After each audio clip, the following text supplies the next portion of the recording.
Hi, good afternoon. My name is Josue Munoz, and today I will be presenting a business proposal for the Steinbeck Winery and Spirits LLC California Central Valley facility.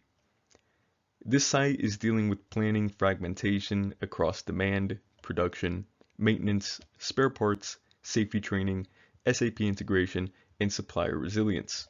My recommendation is a 6-month pilot that combines sales and operations planning with a limited RFID layer for finished goods and critical spare parts.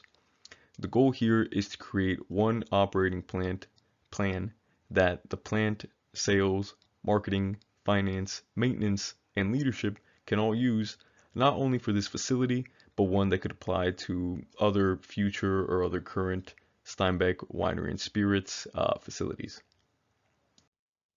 The current state of the Central Valley facility is that it is mature, but its controls are fragmented.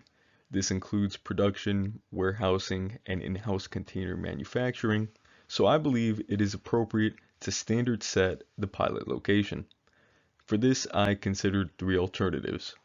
Separate fixes that would be least disruptive, but they would preserve disconnected decision making, a non-coherent plan that wouldn't apply to future problems or any other facilities, and then a maintenance only program that would help with spare parts and downtime, but it would not connect demand, production timing, and service commitments.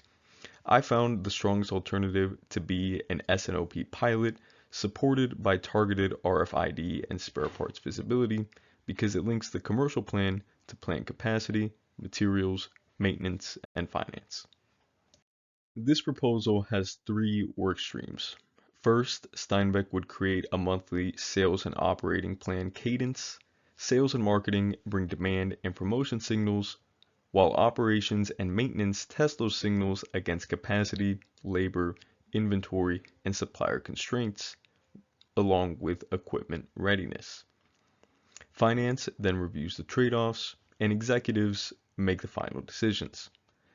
Second, RFID should be focused only on selected finished goods and critical spare parts, especially items with high downtime impact, long lead time, or obsolescence risk.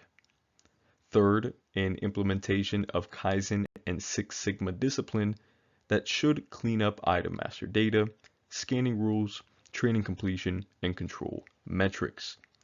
The main point here is to keep the technology narrow while making the planning process stronger as a whole. This implementation is designed as a controlled 6-month pilot. With weeks 1 through 4, the team validates baseline data, confirms pilot SKUs and critical spare parts, and names process owners. In weeks 5 through 10, the plant runs the first S&OP cycles and builds a constraint log. In weeks 11 through 18, the site launches limited RFID and spare parts visibility. With weeks 19 through 24, leaders review adoption, KPI movement, cost, employee feedback, and customer service indicators. Some of these key targets include a forecast accuracy improvement from 10 to 15% for each of these four respective KPI targets. The estimated cost is $95,000 to $135,000 with a base case payback in about 8.5 months. That is the conclusion of my business proposal assignment. Pictured here is the citations and references used throughout my research and the important disclaimer that Microsoft Copilot and ChatGPT were used for the drafting and preparation of the paper and this presentation. Thank you for your time.